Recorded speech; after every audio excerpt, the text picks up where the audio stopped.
ওপরের রুমটায় এসেছি, এই আমার মেয়ের রুমটায়।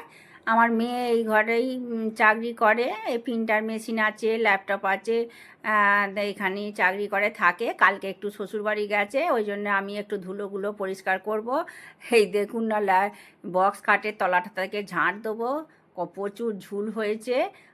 সময় না পেলে আর যা হয়, আর মেয়েদের বাপের বাড়ি এলে যা হয়, এই খাটের তলাগুলো খুব নোংরা হয়েছে। আর ও চাকরি করে বলেও আমিও তখন আর ঢুকে পরিষ্কার করতে পারিনি। আর এবারে তো আমার মেয়ের আমার দুজনেরই জ্বর হয়েছিল, তা পরিষ্কার করাও হয়নি। এই ঝুল হয়েছে খুব, একবারে ভালো করে পরিষ্কার করি। আর একটু দেরি হয় তো উঠতে ওর, সেই জন্যে পরিষ্কার করা হয়নি। এবার ওই এসিটাও পরিষ্কার করে নেবো। এসিটা আমার হাজব্যান্ডই করবে। একবার মার্চ মাসে করিয়েছি, এবার মাঝে মাঝে খুলে খুলে আমার হাজব্যান্ডই করে। আপনারাও এটা দেখে নেবেন, শিখে নিতে পারবেন। তাহলে মিস্ত্রি সবসময় ডাকতে হবে না, আর মিস্ত্রি ডাকলেই তো অনেক টাকা পয়সার ব্যাপার থাকে।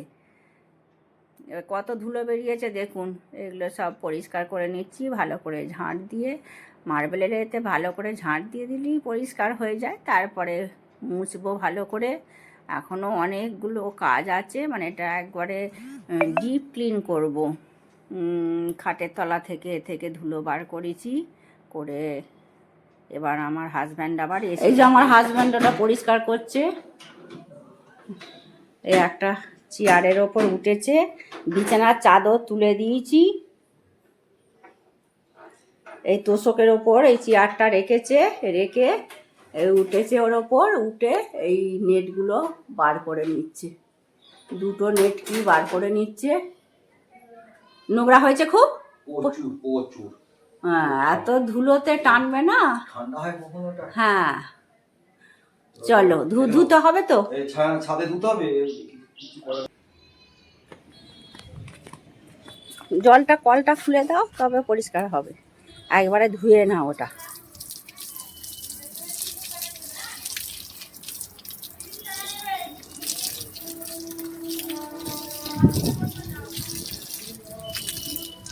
হ্যাঁ, ওটা ওর তলায় বসিয়ে দাও, তাহলে আর উড়ে চলে যাবে না, নাহলে উড়ে চলে যাবে। হাওয়া। এই নেটগুলো মাঝে মাঝে এরকম জল দিয়ে খুলে ধুয়ে নেবেন, তাহলে মানে ঠান্ডাটা হবে। আর বছরে একবার পরিষ্কার করে নেবেন। এটা খুলে ধুতে পারলে অনেক টাকার সাশ্রয় হবে, নাহলে কত মিস্ত্রি ডাকবেন, সব সময় ডাকতে হবে।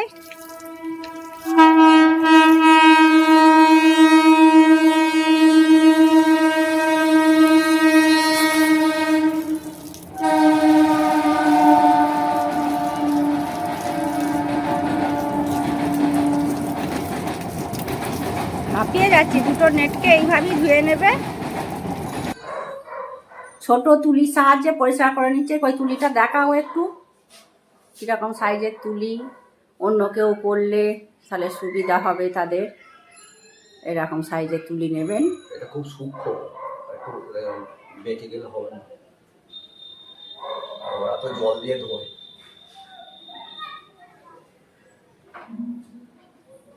একজন মিস্ত্রি আমার হাজব্যান্ডকে দেখিয়ে দিয়েছিল, সেই থেকেই শিখে নিয়েছে। অনেক মিস্ত্রি তো আসে, একজন মিস্ত্রি দেখিয়ে দিয়েছিল।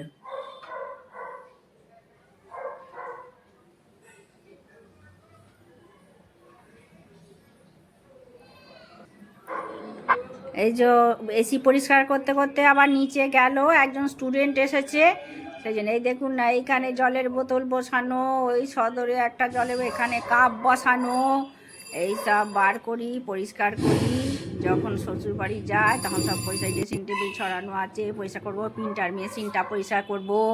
এই যে ওপরের ল্যাপটপে তুলে এই যে এসি রিমোট এর ওপরই পড়ে আছে, এটা সরিয়ে গুছিয়ে ল্যাপটপটাও মুছবো ভালো করে, সব পরিষ্কার করে রাখবো। ওই আমার জামাই এলে একবার দেশের বাড়িতে, ওখানে যায়, আবার চলে গেলে চলে আসে। এই টিভির টেবিলটা, টিভির এই শোকেসটা তলার সব পরিষ্কার করব। আজকে অনেক সময়ই আমার এখানে যাবে। বিছানার চাদর তুলে নিয়েছি, তার উপরে একটা চেয়ার দিয়েছি, ওই এসিটা আমার হাজব্যান্ড পরিষ্কার করছে ওখানে। এবার এইদিকে বারান্দাটা দেখাচ্ছি।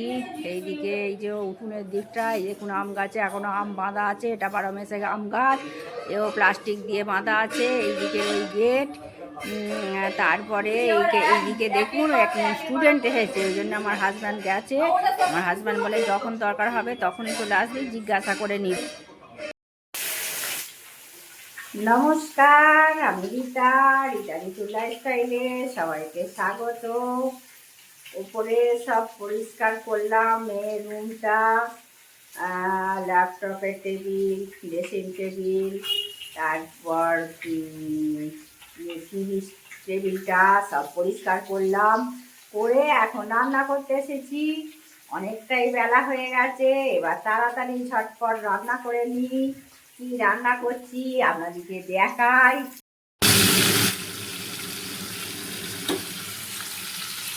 ঝটপট ওপরে পরিষ্কার করে এসে মাছগুলো ভাজতে দিলাম, আর এইদিকে উনুনে ভাত বসিয়ে দিয়েছি। এইবার আনাজ চা কেটে নেবো।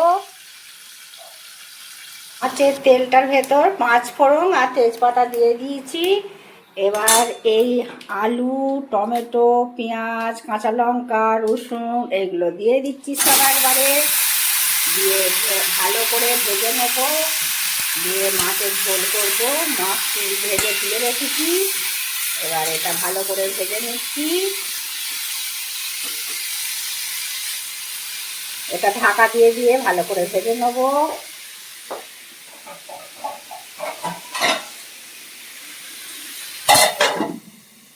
চাপা দিয়ে দিলাম। প্রতিদিনকার মতো মশলা, আদা, এই যে গুড়ের বাতাসা, ধনে জিরে, কাঁচা লঙ্কা তো আগে দিয়েছিলাম, ধনে জিরে, লঙ্কা গুঁড়ো, হলুদ গুঁড়ো আর কাশ্মীরি লঙ্কা গুঁড়ো অল্প দিয়েছি। এটা এবার কষিয়ে নেবো ভালো করে। এটা ভালো করে কষিয়ে নিচ্ছি। কষিয়ে নিয়ে সামান্য জল দিয়েছি, দিয়ে এটা আরও ভালো করে কষিয়ে নেবো। ঢাকা দিয়ে দিয়ে কষাতে থাকবো। যেহেতু তেল অল্প দিয়েছি সেই জন্য জল দিয়ে দিই, এটা কষাতে থাকবো চাপা দিয়ে দিয়ে। এই যে কষানোর জল দিয়ে দিয়ে কষিয়েছি, বেশি তো তেল দিইনি, ওই জন্য জল দিয়ে দিয়ে কষিয়ে নিলাম।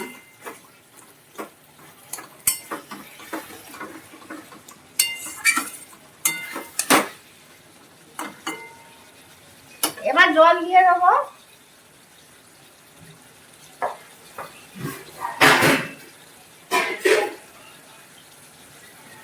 জল দিয়ে দিচ্ছি, বেশি জল দেবো না, একটু মাখামাখাই করবো, এই জলটাই থাকবে। নুন হলুদও দিয়ে দিয়েছি। তখন ক্যামেরা ধরার কেউ ছিল না, সেই জন্য একা করছিলাম বলে একবারে মশলাটা দিয়ে আপনাদেরকে দেখিয়েছি। এটা একটু ঢাকা দিই, আর একটু আলুগুলো সিদ্ধ হোক, তারপরে মাছগুলো দিয়ে দেবো।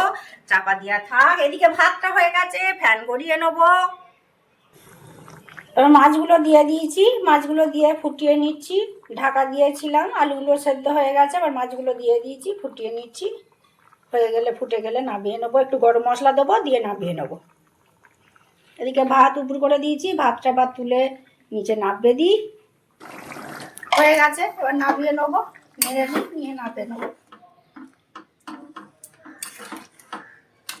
মাছের ঝোল হয়ে গেছে, একটু চাপা দিয়ে দিই, সেলটা ছাড়বে। হয়ে গেছে মাছের ঝোলটা, এবার ঢেলে নিচ্ছি জায়গাতে। গরম মশলা দিয়ে একটু ঢাকা দিয়ে রেখেছিলাম সেলটা থাকার জন্যে। এবার এটা একটা সাঁড়াশি দিয়ে ধরে এটা ঢেলে নিচ্ছি। ইলিশ মাছ ভাপা করব। ফ্রিজে মাছগুলো ছিল, দুটো মুড়ো এটা, আর এই চাকা ছিল দুটো, আর একটা লেজা ছিল। এটাকে ইলিশ ভাপা করব। পোনা মাছ তো ঝোল করেছি, আর এই ইলিশগুলো ছিল, এটা ভাপা করব। আমি কীরকমভাবে ইলিশ ভাপা করি সেটা আপনাদের সঙ্গে শেয়ার করছি, আপনারা দেখতে থাকুন ভিডিওটা। আচ্ছা, ইলিশ ভাপা করার জন্য কাঁচা লঙ্কা, কালো সর্ষে, একটু পোস্ত, কাজু বাদাম নিয়ে নিয়েছি। এটাকে মিক্সিতে পেস্ট করে নেব, আর পরে যা যা মশলা দেবো সেগুলো সবই আপনাদেরকে দেখাবো, তাহলে দেখতে থাকুন। এবার মাছটা তেল মাখিয়ে নেব, সর্ষের তেল। দিয়ে দিচ্ছি, হলুদ নুন দেওয়া ছিল, সরষের তেল দিয়ে দিচ্ছি।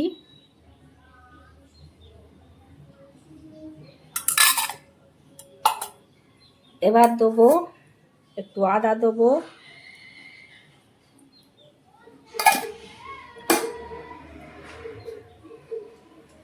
আমি যে পদ্ধতিতে করি সেটাই শেয়ার করছি। একটু জিরে দেবো,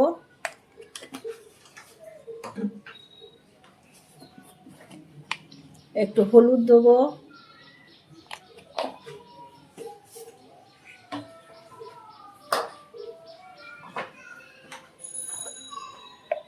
লঙ্কা গুঁড়ো দেবো,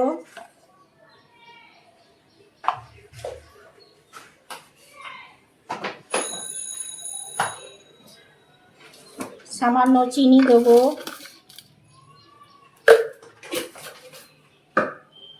আর দেবো এই যে বেটে রাখা এই পেস্টটা দেবো, এই যে সর্ষে, কাজু, পোস্ত, কাঁচা লঙ্কা এই পেস্টটা দিয়ে দিচ্ছি।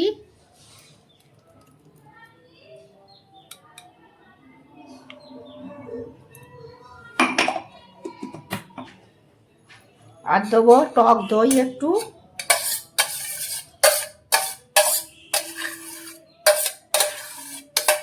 টক দই দিয়ে দিচ্ছি।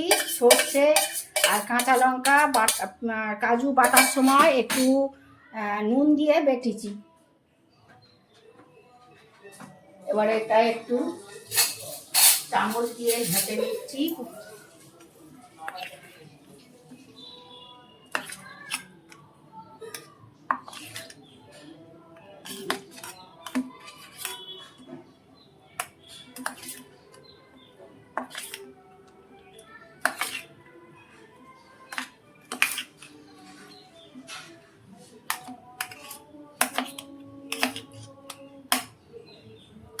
এটা মাখিয়ে নিচ্ছি।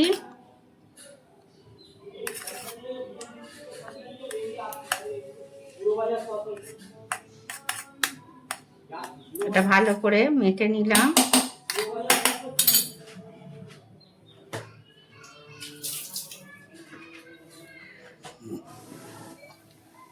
এবার এটা ঢাকনা বন্ধ করে দিচ্ছি। টিফিন কৌটোর ঢাকনা বন্ধ করে দিলাম। নিয়ে এবার এটা কড়াইতে জল দিয়েছি, ফুটছে, এটা দিয়ে দেবো, দিয়ে এটা চাপা দিয়ে দেবো। এবার এটা হতে থাকুক, তারপর হয়ে গেলে শেষকালে আবার আপনাদেরকে দেখা। এটা খুলে নিচ্ছি ভাপা ইলিশটা। দেখুন কত সুন্দর হয়েছে, দেখুন।